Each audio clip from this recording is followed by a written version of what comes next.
जय माता की। आइए, आपका फिर से स्वागत है आपके अपने चैनल आचार्य पंडित अजय शर्मा में। आज की इस वीडियो के माध्यम से हम आपको सुनाएंगे दशा माता की 10वें दिन की कथा।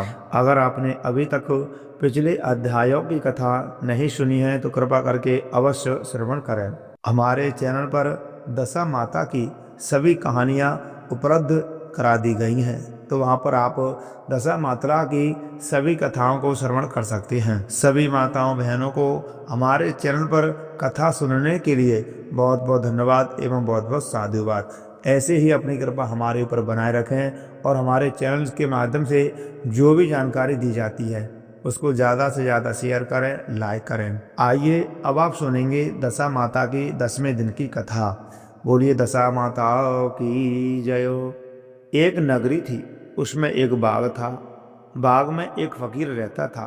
वह बस्ती में से भीख मांग कर के लाता था।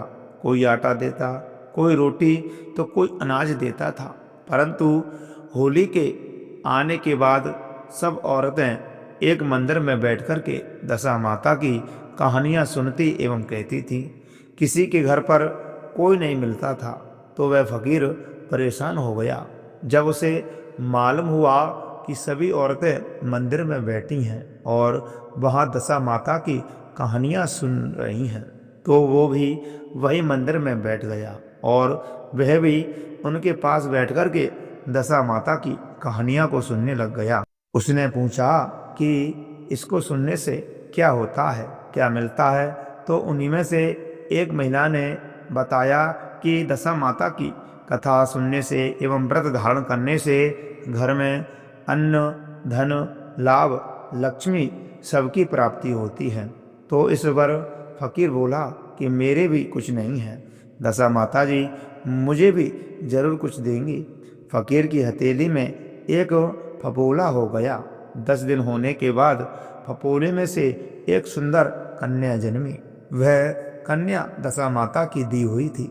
फकीर ने बाग के एक पेड़ पर कन्या के लिए झूला लगा दिया और उसको झुलाता रहता था और झूला झुलाते समय बोलता था कि झूलो हमारी नानी बाई, झूलो हमारी फूला बाई, तेरी शादी में तो राजा के घर पर कराऊंगा। क्योंकि वह कन्या दशा माता की दी हुई थी तो वह जल्दी जल्दी बड़ी होने लगी और बहुत ही खूबसूरत दिखती थी। कन्या के बड़ी होने के कुछ समय पश्चात बाग में एक राजा घूमने आए।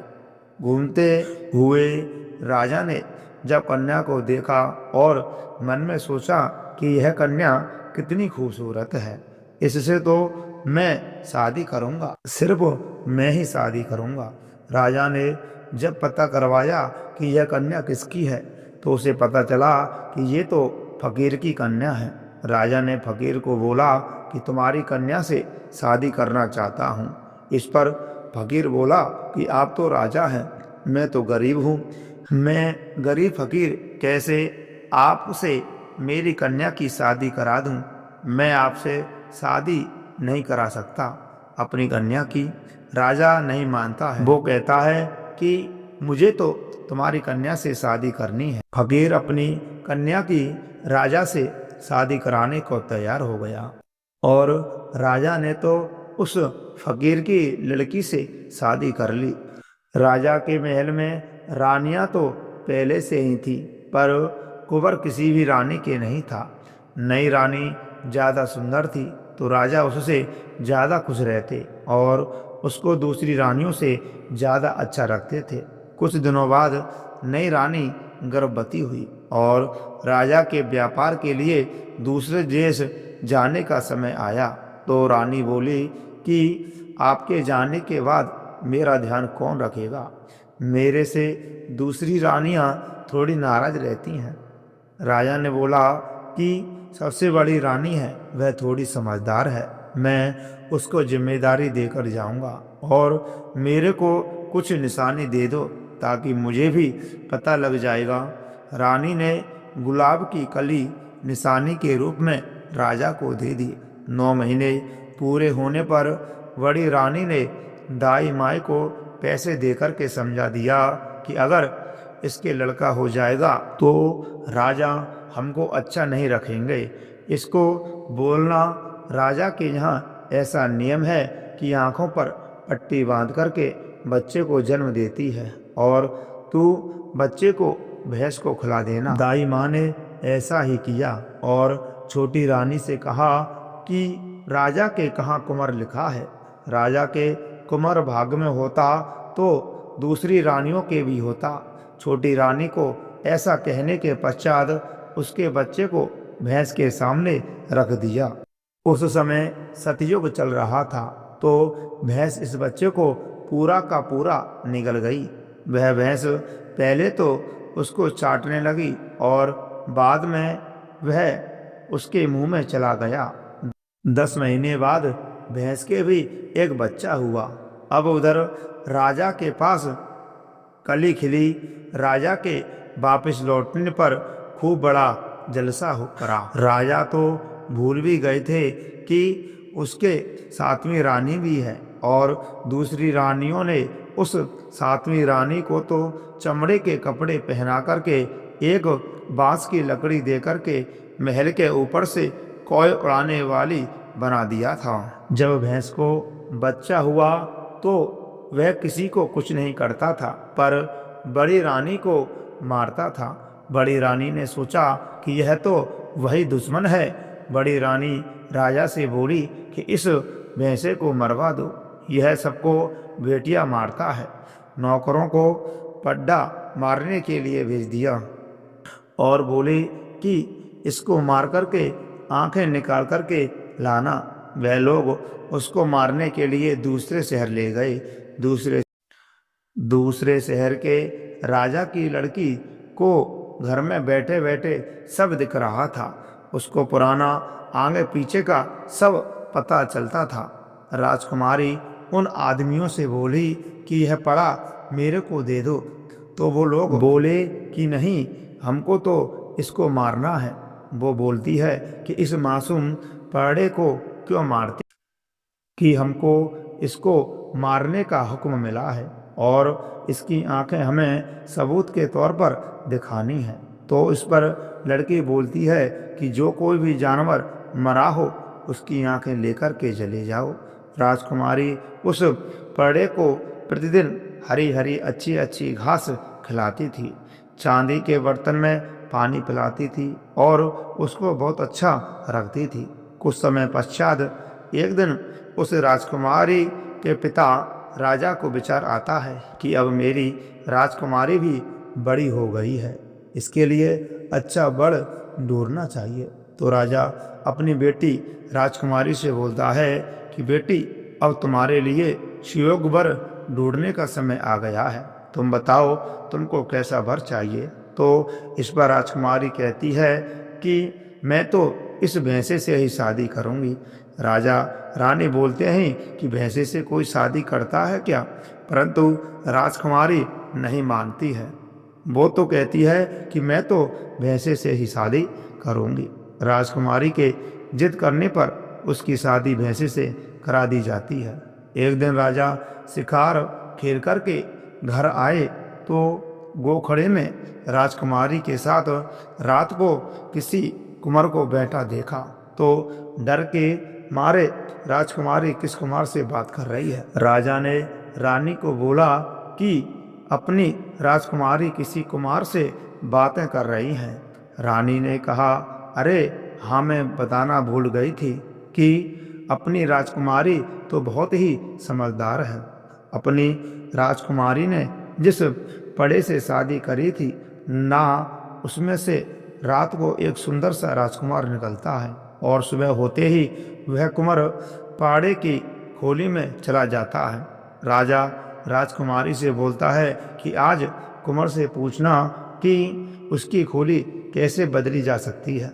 राजकुमारी के पूछने पर कुंवर बोलता है कि अरे, मेरी खाली तो सहज में ही बदली जा सकती है, परंतु थोड़ा सा ध्यान रखना पड़ेगा।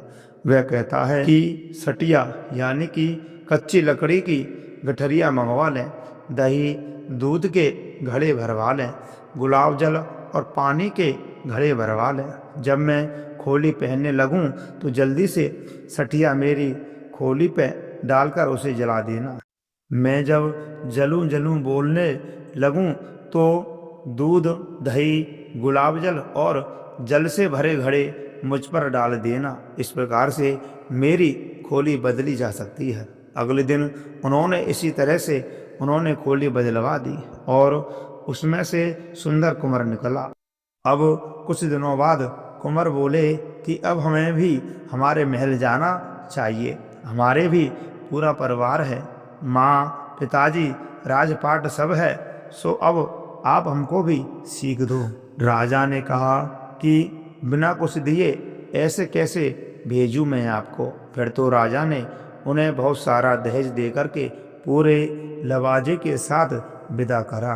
कुंवर और राजकुमारी ने अपने नगर पहुंचने पर नगाड़े बजवाए।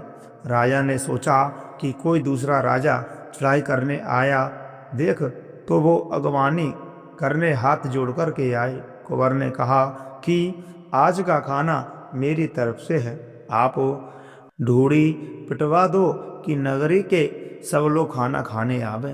कोई भी चूल्हा नहीं जलावे, पूरा नगर खाना खाने आया। कुंवर कहता है कि महल में से भी कोई बचा तो नहीं है। रानी बोलती है कि और तो कोई नहीं है, एक काग उड़ावन है, उसके तो किसी के साथ भी परोसा भेज देना। तो इस पर वह कुंवर बोलता है कि नहीं नहीं, वह जिस भी हालत में उसको लाना पड़ेगा, मैं तभी मेरी प्रसादी पूरी होगी। फिर राजा की सातवीं रानी, जिसको बड़ी रानी ने काग उड़ावन बना दिया था, उसको लेकर आए। कुंवर ने राजकुमारी को इशारा किया कि यही मेरी असली माँ है। रानी कुंवर और राजा की नज़र मिलते ही रानी की चोली चीराकर दूध कुंवर के मुंह पर गिरा। 9 महीने तो माँ के पेट में रहा, 10 महीने भैंस के पेट में रहा, पर माँ का दूध आज आकर के निकला और कुंवर को मिला। राजा सोचने लगा कि यह क्या रचना हो रही है। उधर इस घटना के बारे में जब मोटी माँ को भी पता चला तो वह सोचने लगी कि हो ना हो यह कुंवर वही दुश्मन दिखता है। फिर कुंवर ने राजा को सारी बात बताई कि याद करो, आपने फकीर की लड़की से शादी करी थी, फिर आप व्यापार के लिए परदेश चले गए थे। उस समय आपकी 7वीं रानी गर्भवती थी। उसने आपसे कहा भी था कि वो अकेली कैसे रहेगी, तो आपने कहा कि कुछ निशानी दे दो, तो फिर रानी ने आपको गुलाब की कली दी थी। आप 7वीं रानी को बड़ी रानी के भरोसे छोड़कर के चले गए थे कि यह समझदार है, इसका ध्यान रखेगी। उन्होंने तो ऐसा ध्यान रखा कि जन्मते ही दाई माई को सीख देकर के पैसे खिला करके भैंसे के सामने रख दिया। भैंसा पूरा निकल गया। 10 महीने बाद भैंस के पाड़ा हुआ। मोटी माँ के कहने पर आपने पाड़े को जंगल में मारने के लिए भेज दिया। यह तो इस कन्या को सब पता चलता था, आगे पीछे का, और दशा माता का इष्ट था। इसने मेरी जान बचाई। फिर तो राजा को सारी बात याद आ गई। कुंवर का राजगद्दी पर बिठाया। पूरा नगर खुश हो गया कि कुंवर सा आ गए, और गड्ढे खुदवा करके 6 रानियों को जमीन में गड़वा करके उस पर घोड़े घुमवाए। तो प्रिय भक्तजनों, ये रही दशा माता की 10वें दिन की व्रत कथा। दशा माता जी से हम यही प्रार्थना करते हैं कि हे दशा माता, फकीर की बेटी के ऊपर जैसी मुसीबत आई वैसी किसी के ऊपर नहीं आवे, और जैसी उसकी लाज रखी वैसी सबकी लाज रखना। जो भी भक्त इस कथा को सच्ची श्रद्धा, नियम और निष्ठा के साथ श्रवण करते हैं, सुनते हैं, तो उन्हें दशा माता की विशेष कृपा प्राप्त होती है। उनके घर में हमेशा सुख, समृद्धि एवं खुशहाली बनी रहती है, एवं दशा माता का पूर्ण आशीर्वाद बना रहता हूँ। तो मैं आशा करता हूँ यह कथा आप सभी को बहुत अच्छी लगी होगी। तो कृपा करके इस कथा को ज़्यादा से ज़्यादा शेयर करें, ज़्यादा से ज़्यादा लाइक करें। बोलिए दशा माता की जय।